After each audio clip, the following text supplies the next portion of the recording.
hello, if it isn't the triumphant traveler. And why might you be visiting the shrine? A sign of piety, perhaps? You literally told us to come meet you here! I was just joking. I've been waiting for you. Seems like someone's in a pretty good mood. Mm-hmm. Catching up with an old friend I hadn't seen in years was truly delightful. By the way, I heard that you had a duel before the throne, with a Fatui Harbinger no less. Courageous and astute. I must say, I am most impressed. Defeating Signora head-on in a duel means that your strength exceeds my expectations. Still, you did end up victorious. I gather congratulations are in order. Sure feels good to finally thwart the Fatui plan for once. They caused plenty of trouble along the way, but at the very least, they didn't get their hands on another Gnosis. Wait a second. Did you say Gnosis? As in, the little thing that looks something like a chess piece? Yep, that's the one. You've seen one too? Gnosis belong to the Seven. They're what keep them connected to Celestia. Oh. What's wrong? I handed that over. You did what now? Well, how else was I supposed to save your skin from the Balladeer exactly? The Balladeer is number 6 of the Fatui Harbingers. In terms of strength, he is superior to Signora. I'm not the kind of person who risks life and limb for any old reason. For once, Paimon just does not know what to say. After A created her puppet vessel, she no longer had anywhere to put it. As her erstwhile closest friend, A handed it over to me, and I've kept it in the Grand Narukami Shrine ever since. She no longer needs the power of the Gnosis, and in any case, she tells me she has severed ties with Celestia. Thus the Gnosis became not only useless, but also a potential source of conflict. Is that not a good bargain, exchanging it for the one at the core of the plan? Judging by the results, at least, I dare say I struck a good deal. When you put it like that, Paimon has to agree. The Traveler is worth more than a Gnosis. Well, what's done is done, and Paimon heartily thinks we'll be getting it back now. Let's leave the past in the past. So anyway, you still haven't told us why you called us here today. It's to thank you. Really? You intend to travel all over Teyvat, and the time has come for the Inazuma leg of your trip to come to an end, has it not? As a mark of my gratitude, I will answer any questions you may have about the road ahead or the events of the past. What would you like to know about? That puppet was built with technology that has been lost to time. Perhaps she, as a god, is the only one privy to the knowledge of its origins. Still, there is one other thing on this topic that I suspect you may be curious to know. Before A began modifying her own godly form, she took it upon herself to create a prototype puppet. So, you mean there are 3 Raiden Shoguns? No. The prototype was merely a proof of concept. Its appearance and intellect were not based on A. It was a test. The original plan was for A to simply discard it. But perhaps A thought this to be too cruel, because in the end she chose only to seal the power within it. Later, this puppet wandered Inazuma as an ordinary human male with his own consciousness, until the Fatui took an interest in him. Not the Fatui!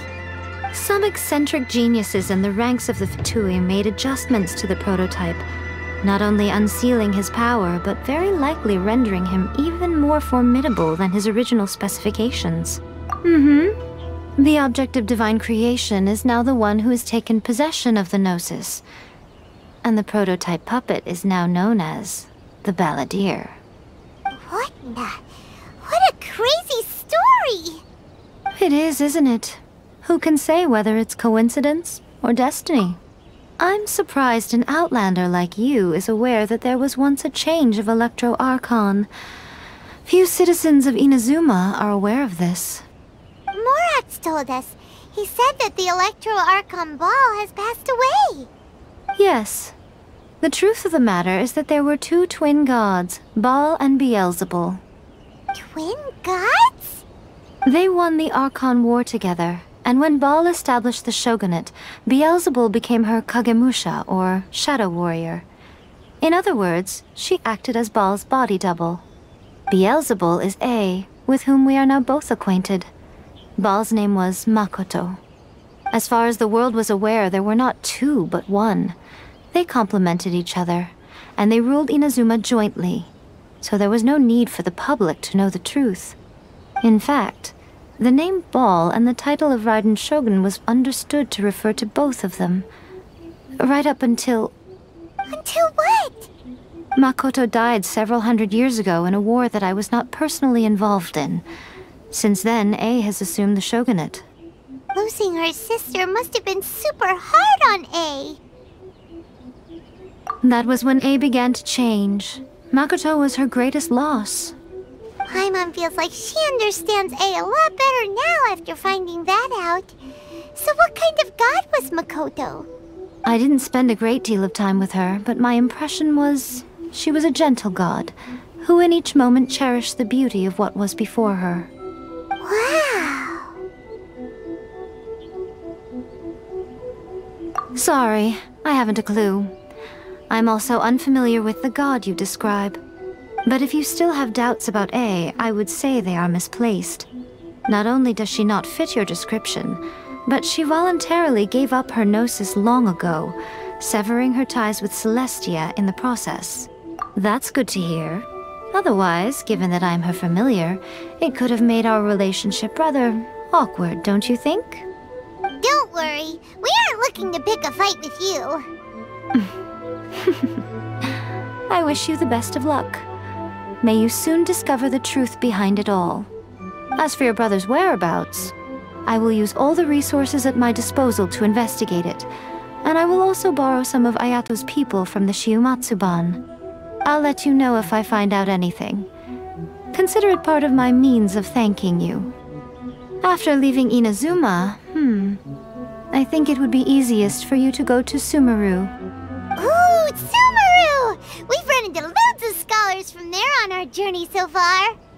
Yes, well, Sumeru is the land of the god of wisdom, where the quest for wisdom and knowledge is never-ending. But their obsession gives rise to some truly inexplicable things. For example, in Sumeru, knowledge is holistically managed as a resource. Knowledge is a resource? Yes. I don't know whether it was the sages or Lesser Lord Kusanali who came up with the idea. Lesser Lord Kusanali? That's a cute name. Oh, you haven't heard. Lesser Lord Kusanali is the deity in whom the people of Sumeru place their faith. It's their chosen term of endearment for her. I'm sure you must have some things to discuss with her too. I wish you all the best. Are you sure? Okay then. Oh, Traveler. Do you still have the omamori I gave you? Keep it safe. Is that all you intend to do with it?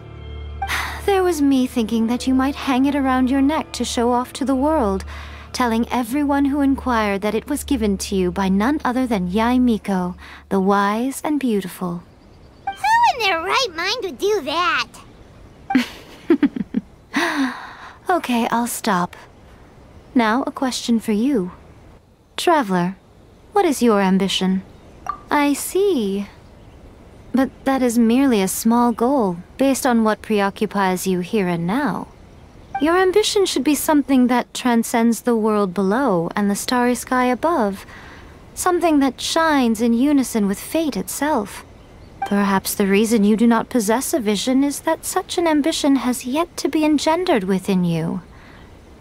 It's a possibility. Continue on your journey, and maybe that moment will come to pass. Say,